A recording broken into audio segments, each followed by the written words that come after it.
I think if we do it just on one, Then we could do it. then it'll look how we see it.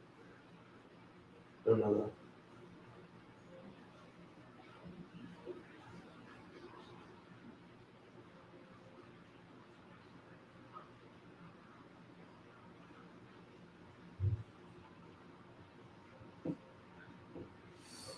What's up, everybody? You live? We live, big dog.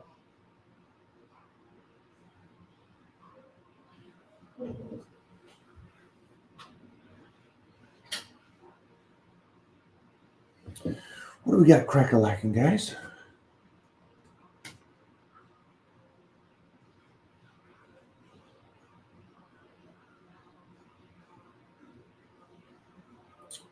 All right.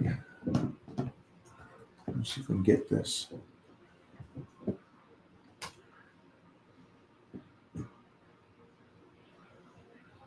What's up, Mary? Mayor, feel free to ask questions, guys. The king of recovery.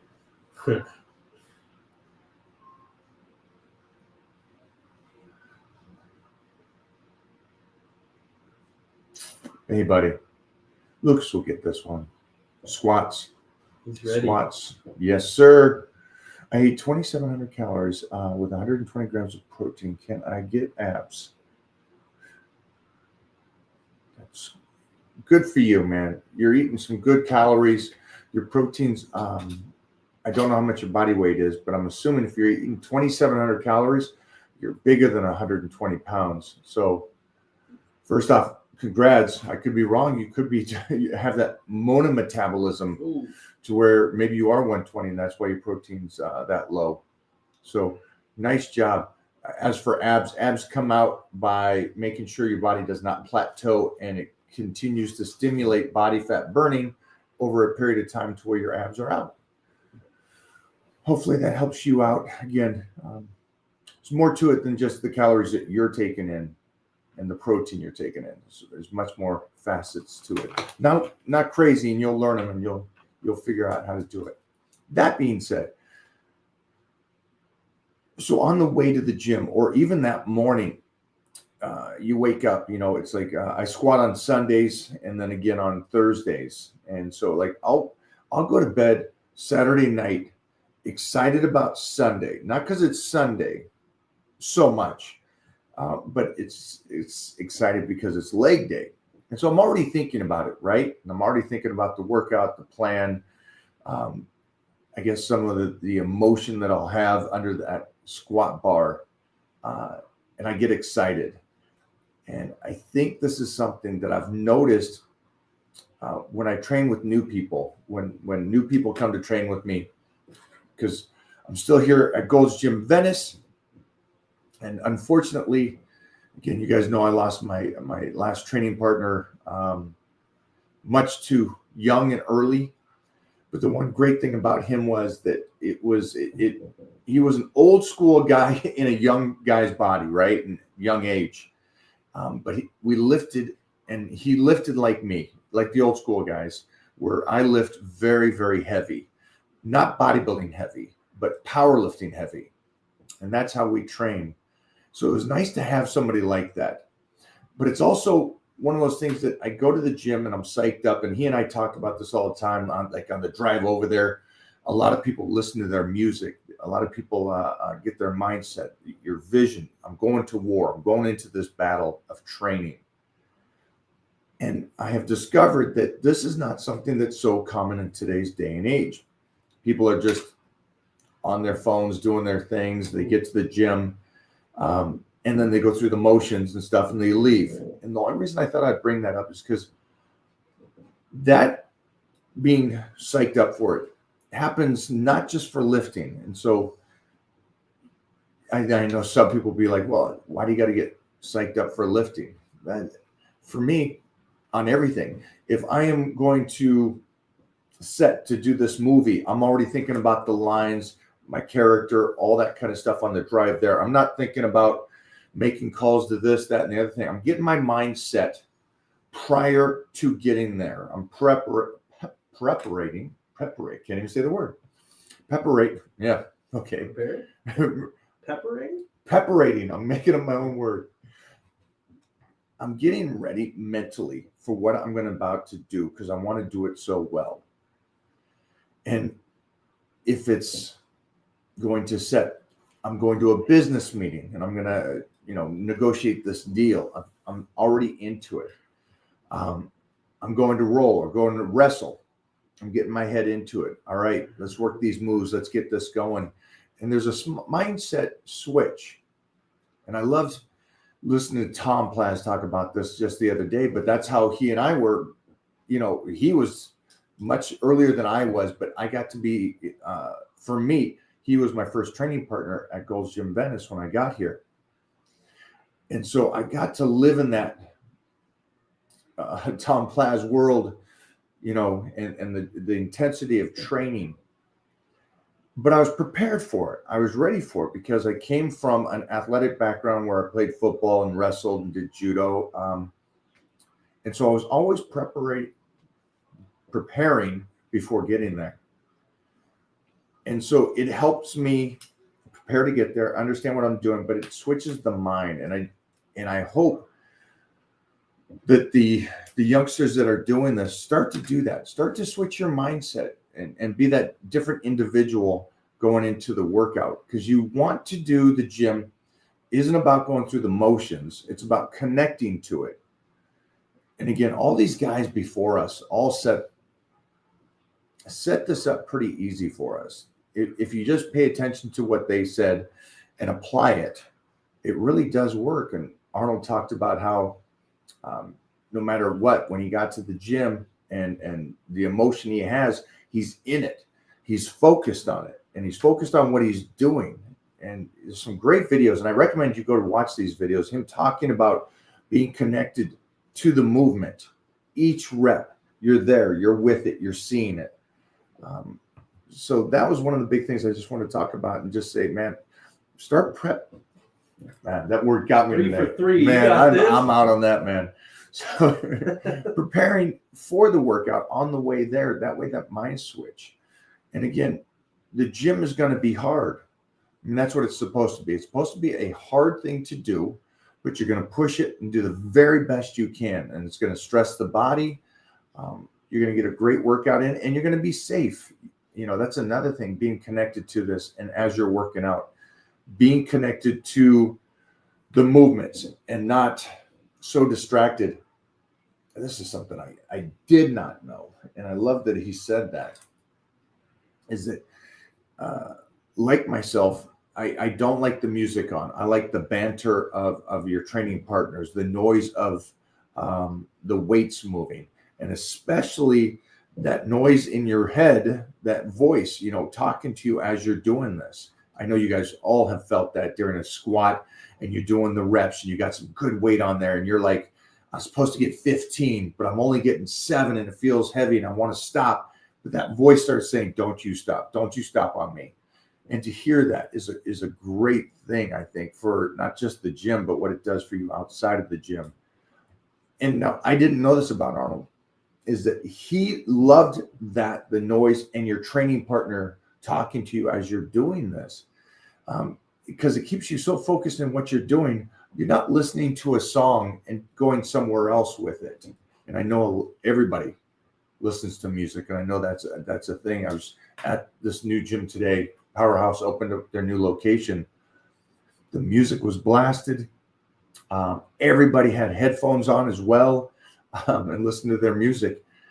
And there was a moment during this workout that they shut the music off, and I was like, there we go. Remember that? It was so peaceful.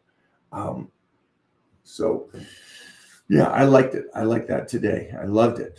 But prepare to get there, do it, kick ass in the gym. And again, I know, if you're doing cardio, throw the music on, but let your training partner motivate you. And we were just training with Tito, who trains by himself. And I said, no, take the headset off. No music. No, not when you're training with me. There's no music. Listen to me. We talk it through. You better? Yeah. Okay. Nice. Oh. Okay. Do you fit? You got any questions there, Jeffrey? Oh yeah, we got tons. We got tons.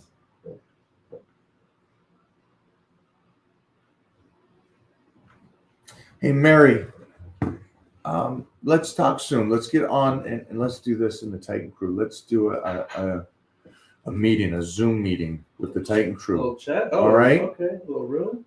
Let's do that. Let's get everybody in the Titan crew and we'll do a little weekend chat. Plan for that. How's that sound to you? You like it? I'm gonna change something. He's just fine tuning it. Will training forearms and brachial help prevent the dreaded deadlift bicep tear? Oh, wow. Yeah, bulletproof your body the very best you can. Yeah, that's what you want to do. You want to just continue to bulletproof your body the very best you can. Again, by all lifts.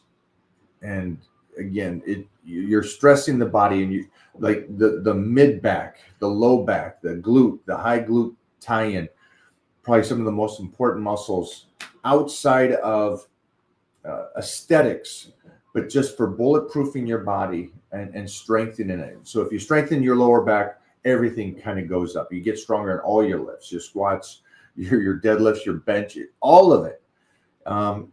So yeah, by training your forearms, you're going to strengthen it. It's going to get stronger. It's going to help you hold more weight. But again, for saying that it's going to take something away from you, life is life. It doesn't work that way. There's no guarantees, my friend. No guarantees. Life is life. I hate saying that shit. Yeah, you I hate those. Oh, it is what it is. No, it isn't.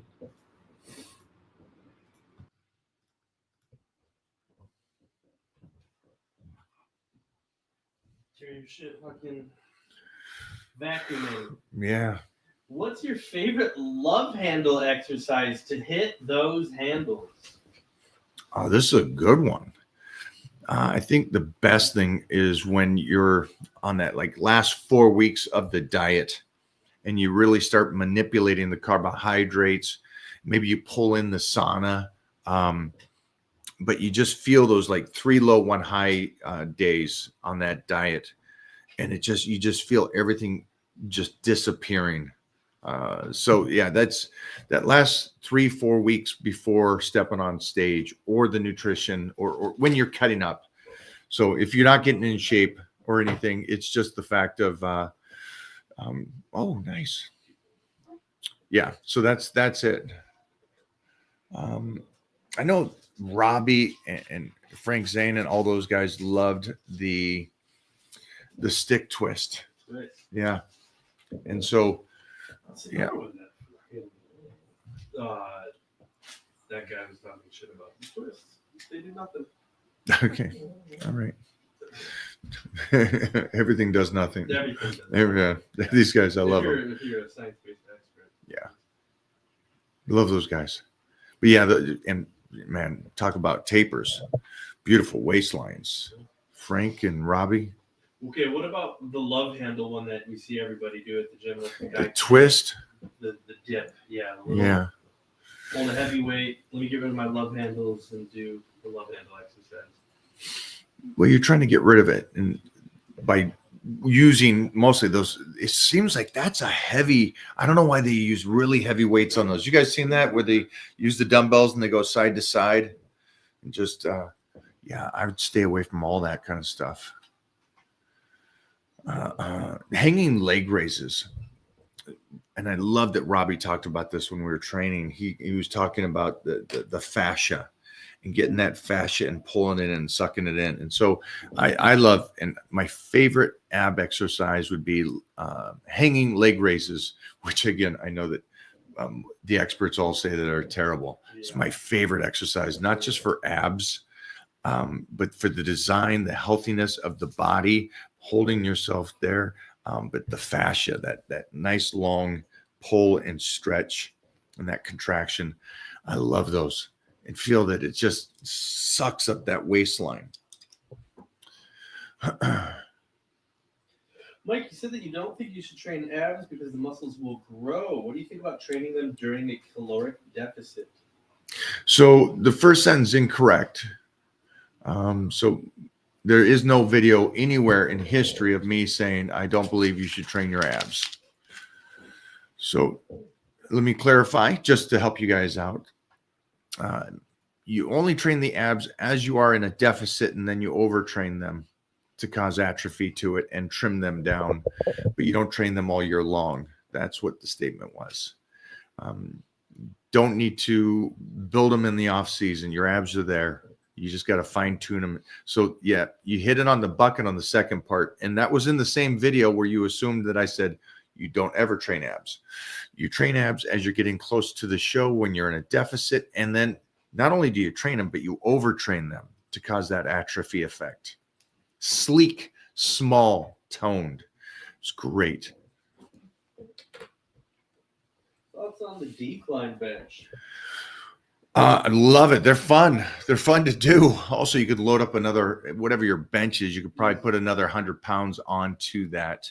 And that's why in my day of powerlifting, there was a, well, they never pushed it that far with the arch, but the flat bench in today's society seems like it's turned into the decline. So yeah, fun exercise. Feel free to do it. We hit it every once in a while. There's a little thing that we do. Again, it's the range of motion. So instead of bringing the bar to that same location, what we do is we bring it up higher. And you could do this on a Smith machine too. You pull that thing. And so instead of hitting here and up, you're letting that bar come right up in here. And so it's a nice feel because now you're just getting this incredible stretch, almost like dips. You know how you get that incredible stretch on dips on that low and you're getting that fascia stretched out? Same thing for decline when you do it. So so you're trying basically a high neck on a decline.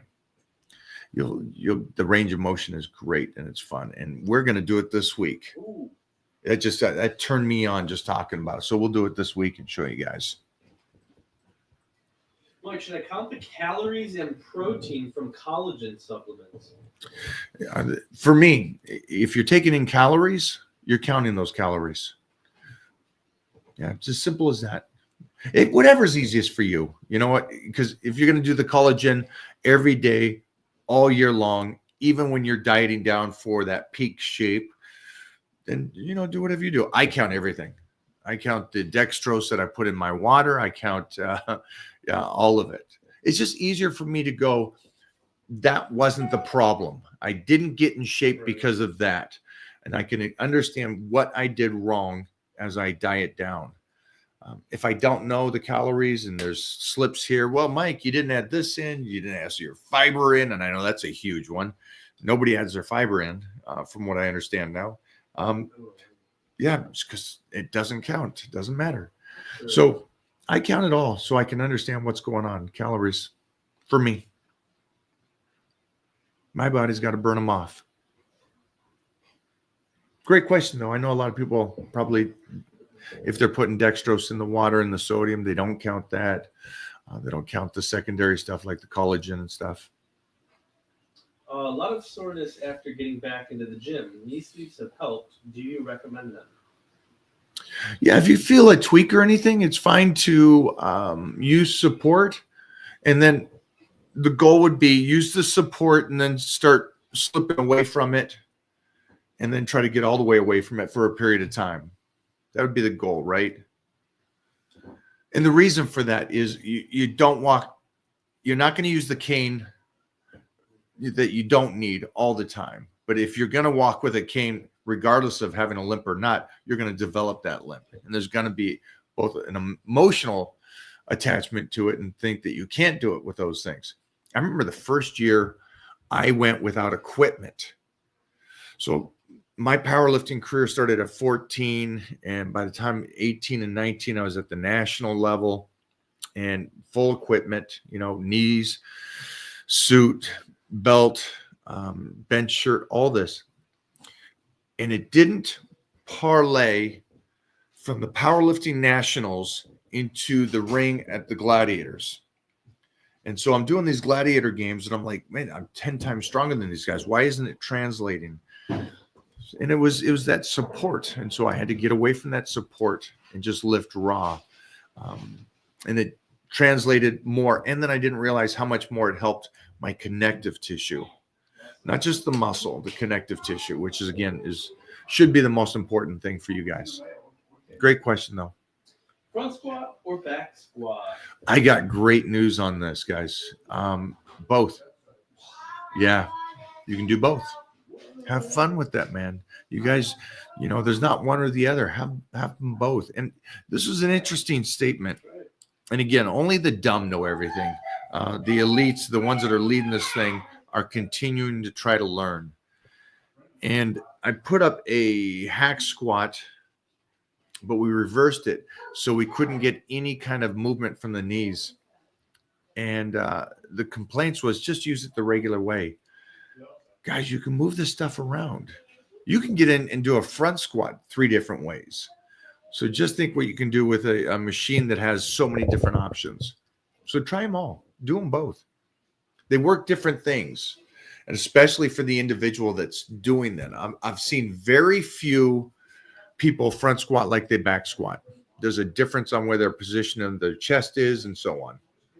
I don't know how you can hand the artist a pencil and tell him, hey, you shouldn't, you can only use Color in the lines. in one way. You cannot do anything else with it. You have to hold it like this. You have to do this. Come on. It's a great statement because that's what bodybuilders are. They're artists. They're engineers. They're engineer artists. So they get to use angles and ranges and numbers. It's a fun thing, guys. But don't shorten yourself. Don't get into the religious part of going front squats are the greatest, back squats are the greatest. Don't be those people. Don't fall into the keto is the greatest way to diet. Vegetarian is the greatest way. Don't get into that. Try it all. What made you want to start working out? I was bred for this. If you know any of my backstory, my family, me, athletes, and also in that time when I started, that's what most boys would do because we were athletics. And so you always start training and you start working out. It was just where I was raised, and it seemed like the nation. It was what we did.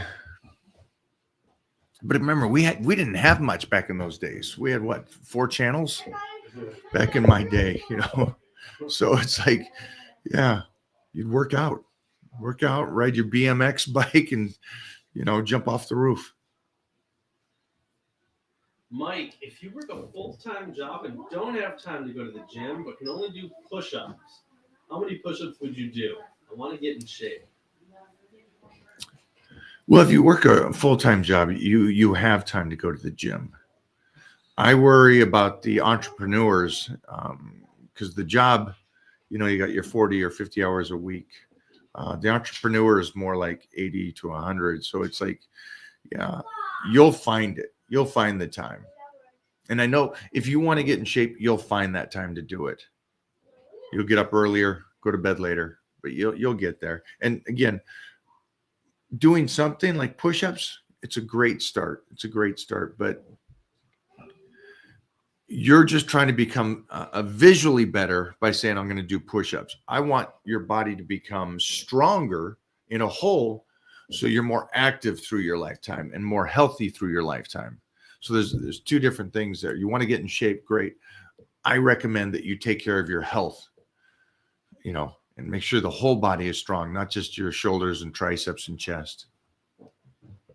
Mike, I feel like I peaked with muscle development in my early 20s, and now I just turned 30. What's the key to making the gains come back? Staying ahead of the plateau. Your memory muscle will come back quickly, so don't worry about that. That muscle that you had on in your 20s, you'll get it right back. But yeah, it's just staying ahead of the plateaus. Get back on your proper program. Make sure the calorie intake is correct. You'll get, and then you're so young. 30, you're going to look, man, you got another 12 years until you hit that man strength. So really jump into it now. I can't fathom what you're going to look like if you start now what you're going to look like in 10 years. You'll probably look back and go, I'm 40 and look 10 times better than when I was 20. That should be the goal. And that's what you can do, which is great about life. Do you ever do heavy sets? Do you ever do sets of heavy singles like at the end of a power building block? Of course you do. Yeah, that's the game plan. At the end of the program, you set those new PRs. You know, you set those nice PRs at the end. And so you hit maybe 4 or 5 in a year, right?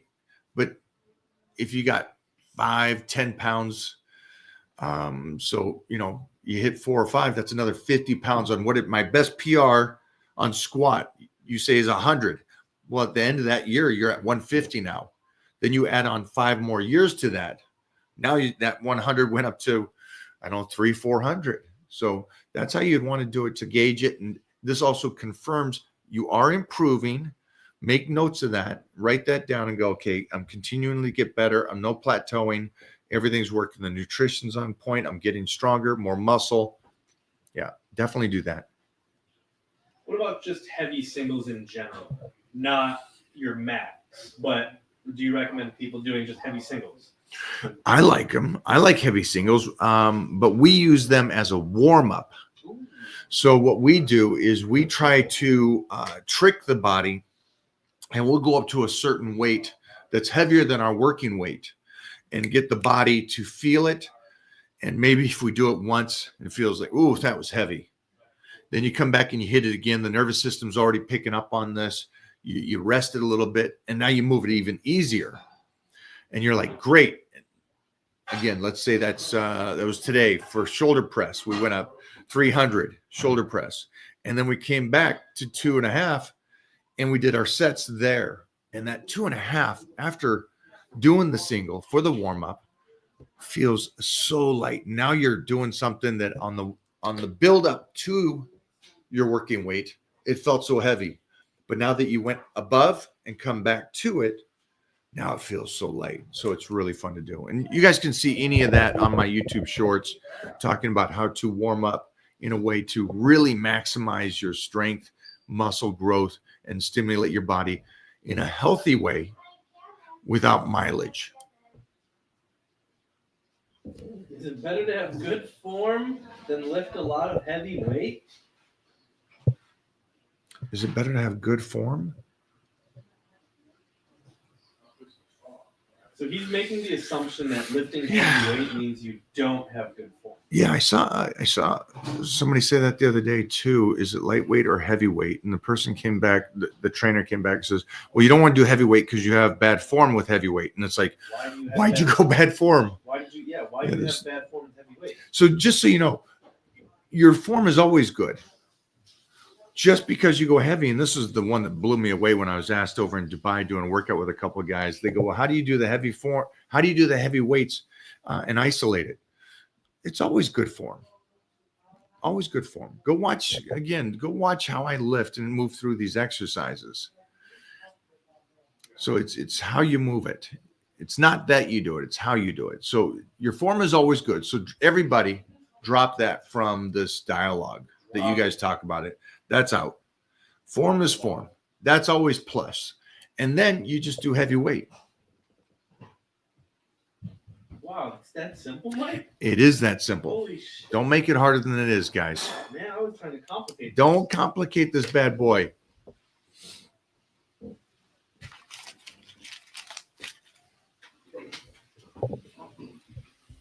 We got to put up the ball hit. Mo has it. Mo, the when he hit me in the balls with the ball, the nut check. Go for it. Let's see.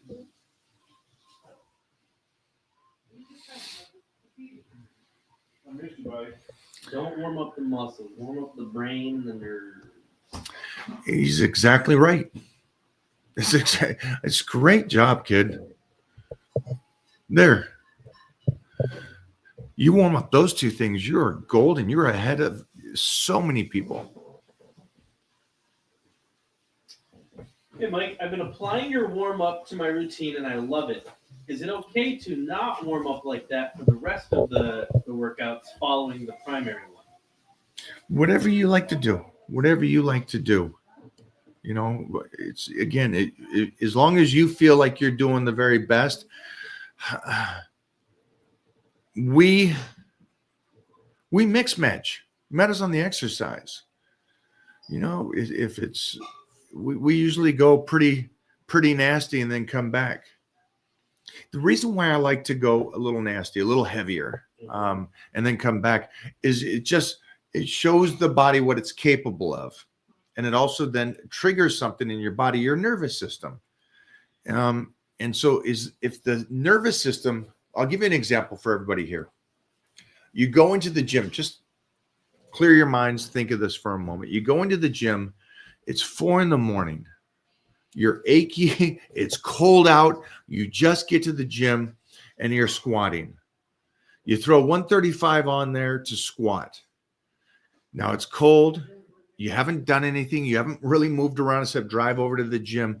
How do you think that 135 is going to feel on you? It's going to be a little awkward. You know, you get your shoulders under there, get the hips open, get your knees and bend down. A lot of people that early in the morning, as soon as they sit down, you hear their backs or their knees, you know, the air bubbles crack and all that stuff. So you're like, okay, oof, here we go. Another workout. Now keep that mindset for a moment. So that's 135. Now you go through the process of warming up 200, 300, 400, 500 pounds. Now you get a beastie set of 3 reps at 500 pounds. Now you're warmed, your body's good, your nervous system good. That was a hard set, right? But then you drop back down to 400 or 300 after you did the 500. Fathom how light when you put that 300 or 400 on your back feels. The cool thing about the nervous system is it tricks, I don't know if it tricks it, but it sends the signals that this is much lighter weight, much easier, feels better on the body than that 500. And you just start moving through it with perfect form, slow, isolated, flexing through the whole thing. And you're still moving now more weight than you started. But the start of it was so awkward and heavy where you got to. So that's why I always like to jump up and then come back. And we do it for a lot of the workout, even though I know it seems like a lot. Our warm-ups take longer than the sets. But at the same time, the compounded amount that we're moving on those sets, and we're doing less reps to get there. So we saved so much energy to get where you can't get to, and then healthier because you're not doing so much mileage on the body. And I love this fact that everybody here, when these people talk about the rep range, understand they're talking about a moment in life where that's the pinnacle where you can gain this muscle in your teens and 20s. And then they'll keep saying, well, you got to do the high reps in your 30s and 40s and 50s. Not the reason I'm still here. There's a lot of guys that still visually look good in their 40s and 50s. But the facets of 2 things that you don't see them have is what? They're not athletic, and the range of motion is now decreased so much. And then the second thing is they are lightweight. So they visually look good, except they're stiff. And then also they were lifting really lightweight. Well, why is that? Mileage. And the point of lifting shouldn't be mileage. It should be healthiness. It should be making sure that at this stage of the game, you can still lift the heavy weights and your joints and ligaments are not torn up so bad because you listen to these guys that just said, that's how you got to train. It's all high reps, all this kind of stuff. It's like, nope. Calves won't grow. Ooh. Volume?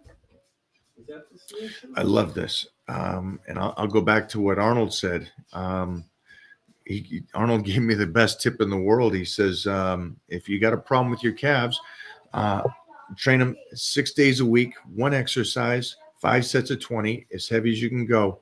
Blast them. They're so dense. They're so strong. So shock them.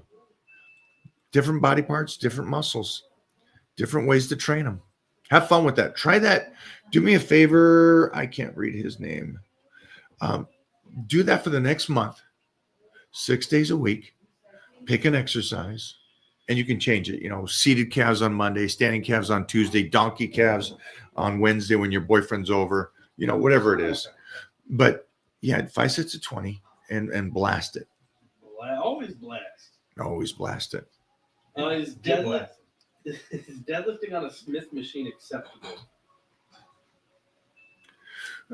If that's all you got for a bar and stuff, do your thing, kid.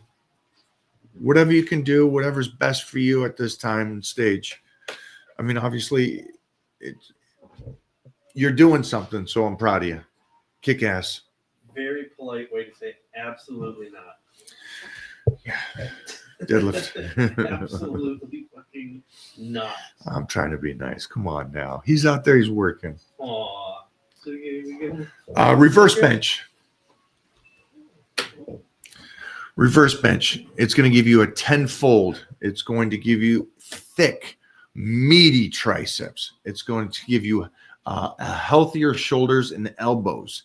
It's going to get you longevity in this crazy world of everybody blowing out their elbows.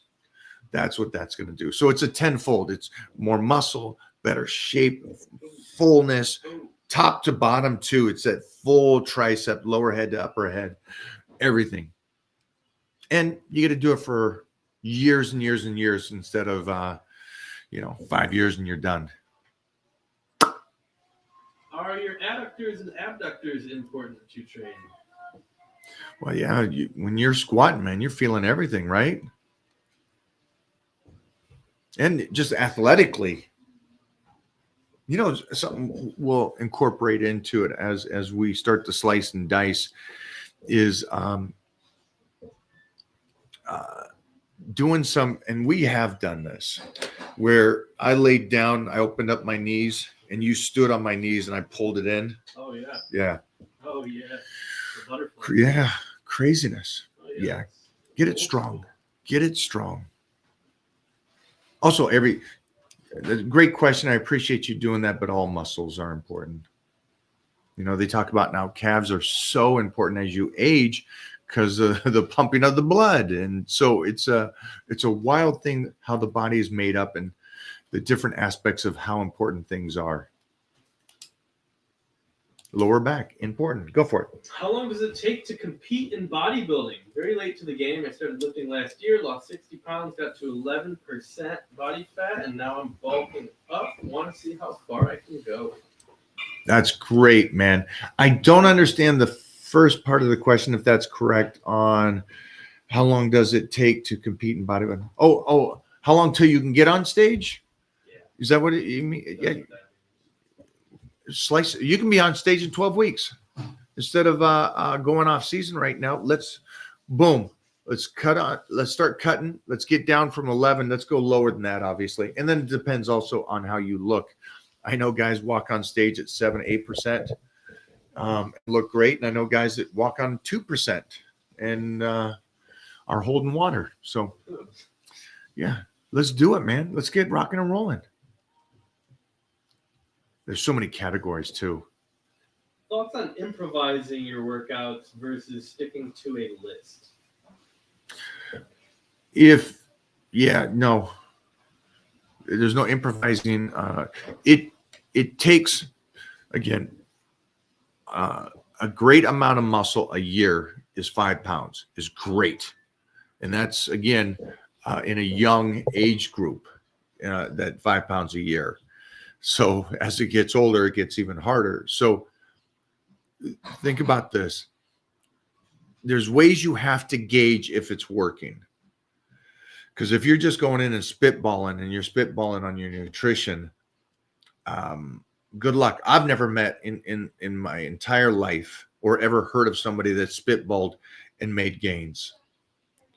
Most of the people I know that actually make good gains keep track and understand the basics of their program, how they're trying to get stronger and bigger, and so on. For a long period of time. I'm always going to talk long period of time. I don't care about the guy that comes in and goes, hey, he dropped 100 pounds, got on stage. Good. Jump in a deficit, go burn it off by 2-hour workouts and 2 hours of cardio. But then where do you maintain that? And how do you come back from that? So again, I say keep track and start a program so you know what you're doing instead of going off of how you feel. In my take. And again, I've never seen the other. What percent of proteins, fats, and carbs make up a solid diet, or is it different for different people?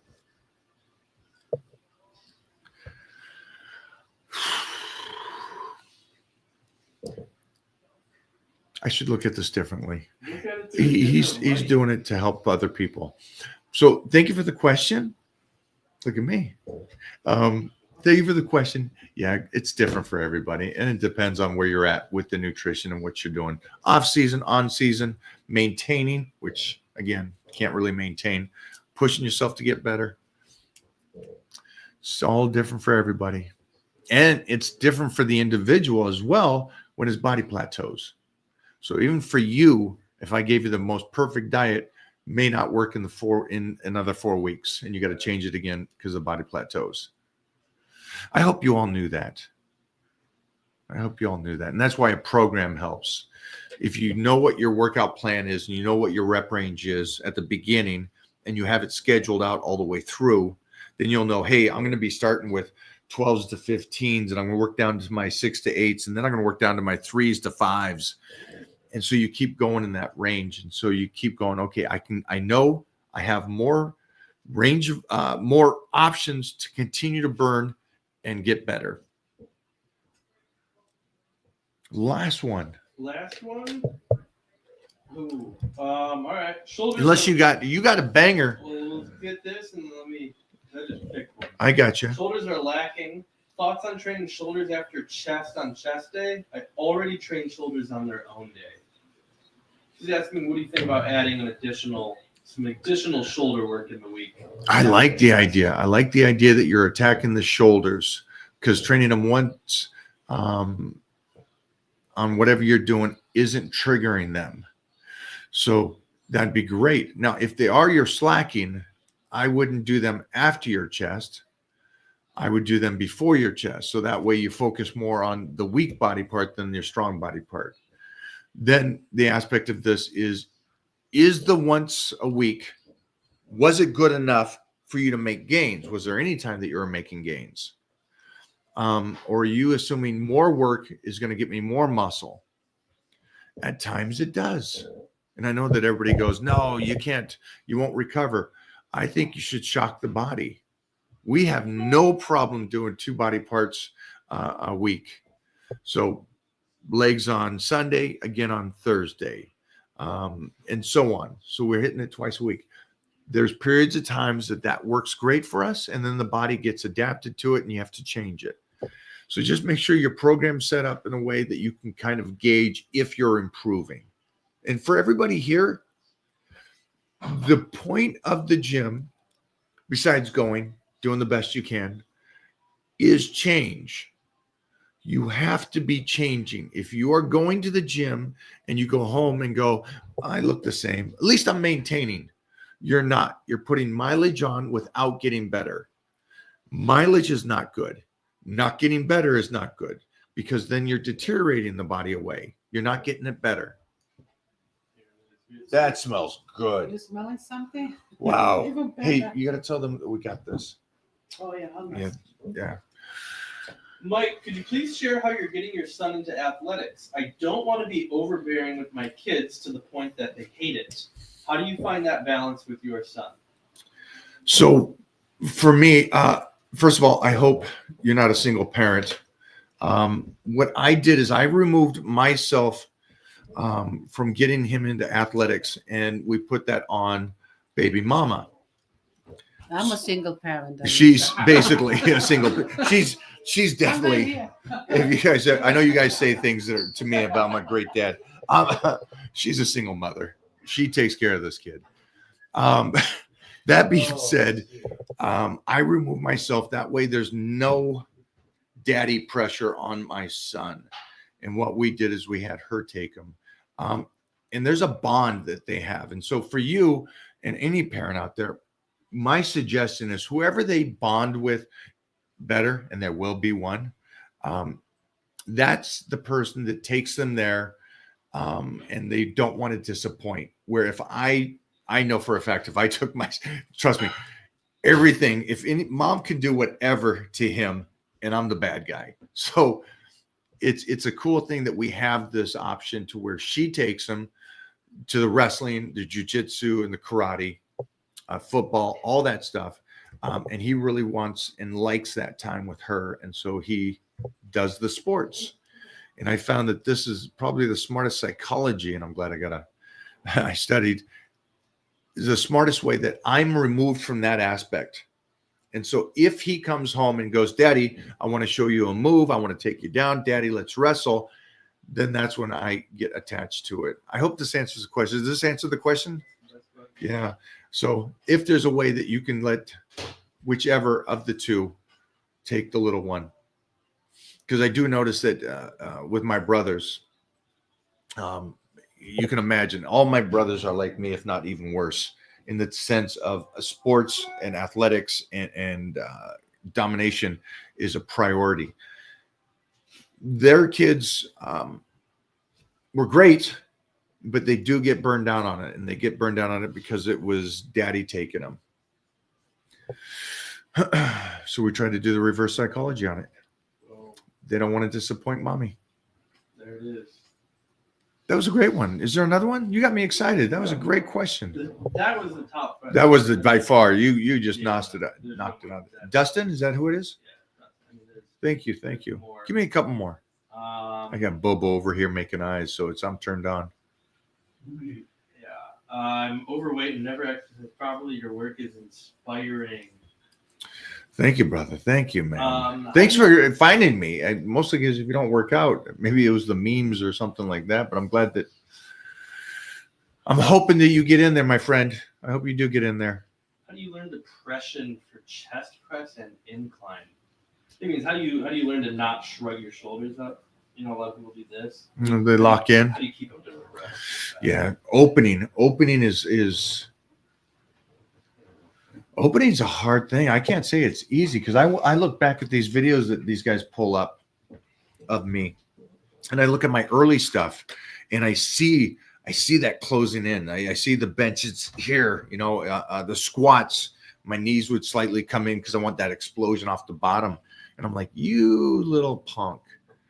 To stay open is a very hard thing, and it's time. It's just you moving through that exercise and really getting into that range of motion. So yeah, best way, stay open the best you possibly can. Mostly if you're not going to compete in the powerlifting, you don't have to go to extreme weight to where it does lock your body into that position. Fully understand. I want to see what smells. Oh my God. Oh, I don't want to see the beef. That's the big ass. It's just ground beef from Piemontese. Ground beef. so she's going to put the Piemontese hot dogs in here with some bacon in here, some Potatoes. rice and some potatoes. And we're gonna just, that's me. It's hungry. You're hungry. I am starving. Tips for a skinny fat build. Is it better to cut first or add muscle? Whatever you want. But I think if you're skinny fat, you're under the impression that you eat a lot, and it's just kind of like you're burning it off. But there's a slip there. So my recommendation to you is, if you want to cut up, dude, let's do it. Let's rock and roll. Let's get you on the Titan meal plan right now. Let's get you on. And because you're thin fat, power bodybuilding. That way we can retain as much possible muscle as we diet to get you down to a percentage that you like. And again, you're not getting on stage right now. We're just going to get the fat off. So you want to cut down, we do it. You want to start bulking up, fine with that too. Because the calories, again, there's a great chance, because you haven't dieted correctly. There's a great chance, because you're skinny fat, that when you start eating more calories, your body's going to go, oh, you're not starving me. So I don't have to keep eating the muscle, which is making you skinny. and storing that fat because you're not taking enough calories. You're back and forth. You're jumping up and down.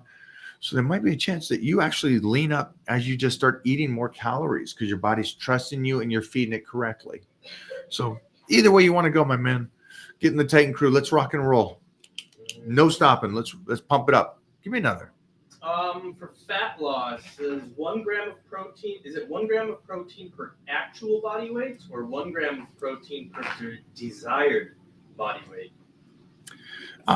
You have to kind of go off of where you're at right now, but my recommendation is that you go off of where you are right now, and that way you have room to change, right? Because somebody's going to say, well, if you want to be 150, just go to 150.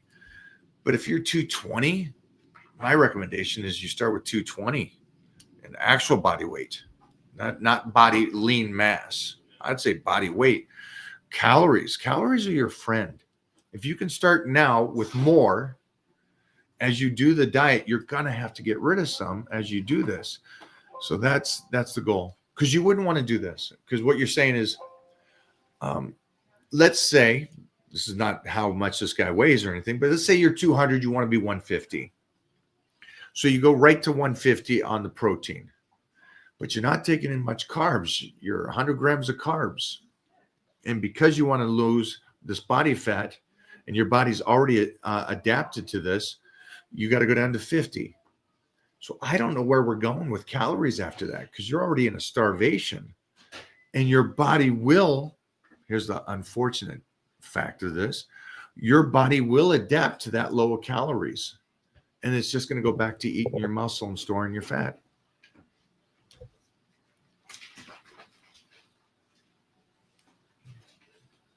Single mother. Single mom dance. On that note, we're going to jiu-jitsu, just so you know. A question about BCAAs and combining it with EAAs. Mo, let me see that. Why do they help out in recovery, and why do we take them? I already have the diet dialed in, train hard, and sleep. Great. Yeah, just go online. Just read up on that on BCAAs and EAAs. Science. Yeah. It tastes good. That's why Yeah, I got them in my water. I mix them. Should have started that. We started that because of Daniel, which we missed Daniel. Shout out, Daniel. If you're watching Shout out to this, Daniel and his shout wife, out. new wife. Shout out to Big D, Heavy D. Big D and that tattoo, the snake tattoo, Snake. and the Kelly toys that he wanted to borrow. Question for Mo. What's the best recipe you can give us that's tasty and also the easiest to make for bulking? That ground beef I just made. Yeah, pasta. Come here, tell him. Tell the people. Tell the Mo. people, Mo. Get some airtime. Come on now. With them beans and ham hock. Oh, the pork. Remember the So pork and good. beans and the I'm oh, gonna make it Sunday. Pork and beef. oof, good. The ground beef that I just made. So I get our meat from Piedmontese. So ground beef, cook it. When it's 90% done, put a little bit of mozzarella, a little bit of Mexican cheeses in there, the 3 cheeses that are mixed, and salsa. And then mix it and let it cook for another 5 minutes. And then add rice because you're bulking. That's a great meal. It's such an easy meal. It takes literally 10 minutes to cook because the beef cooks so fast. So you can't go wrong. And it tastes good. Amazing. Thank you, single mother, Mona. I made my meal just now, 10 minutes. By the way, You throw that steak in there? It's still there. you want I'm to- ready. Okay. The beef is done and the rice is almost done. Okay. Last one. Rice is 30 minutes. Are bodyweight calisthenic exercises done for high reps to failure? Do they count the same as heavy lifting to failure? No, not even the same world. Not. Thank you for the question. Yeah, not even closely in the same universe. 0. One is cardiovascular. The other is stimulation to the That's stress of the body. YouTube. One is just it's just cardiovascular, and the other one's gonna actually help you for longevity. Talk about politics. You got one more? Or we done? Mike, do you build personal programs? If yes, where can I reach you? MikeO'Hearn.com. There it Yes, is, I baby. do. That's what I talk about a lot. The Titan Crew. The Titan Crew. That's the one I thought you were talking about. Let me see which one you're originally Yeah, talking jump in there, get in the Titan Crew. So what I do is also just an additional thing to it. Not only do I make the programs, nutrition, and your training, but we have a private group where only the people I work with around the world are part of. So we can chat and do checkups in there, and I do that for free. So, and the Titan Crew is free for everybody that subscribes to the program.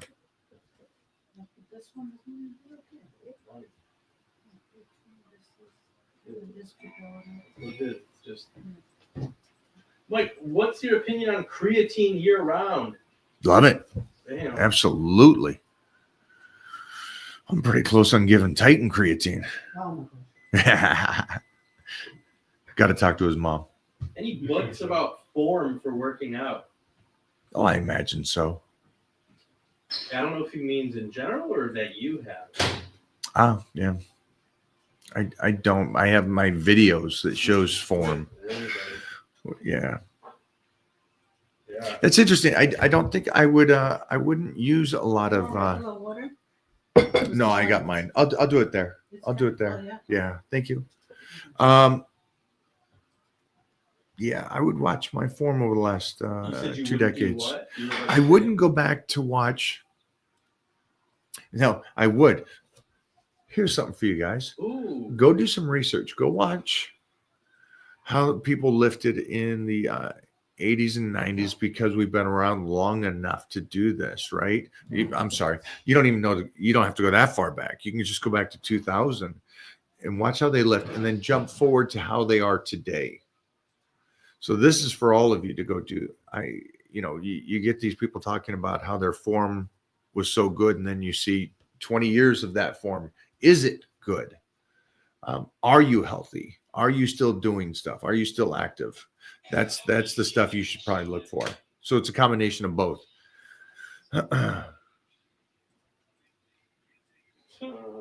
Last one. What do you got? Last one. Oh man. What? Uh-oh. Uh-oh.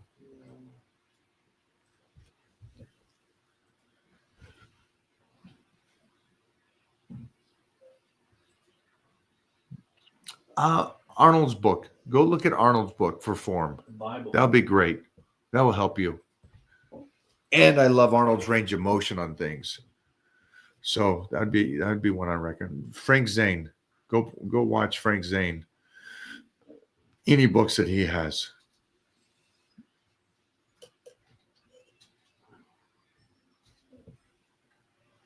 Question. When I diet, I get super hungry after dinner when I should be full.